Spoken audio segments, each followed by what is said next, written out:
我哋嘅身體咧所需要嘅營養素同埋礦物質係啲乜嘢。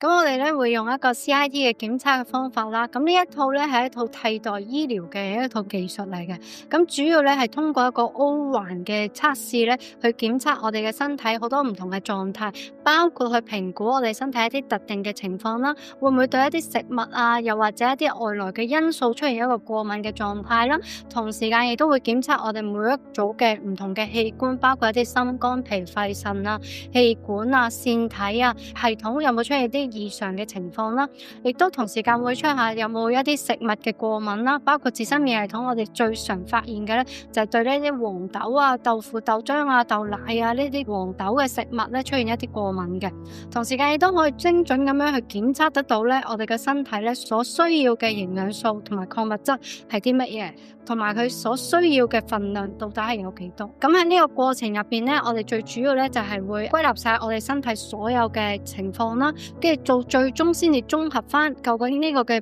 病人佢係咪屬於呢個嘅自身免疫系統嘅問題，定係純粹一個普通嘅一啲炎症嘅發生。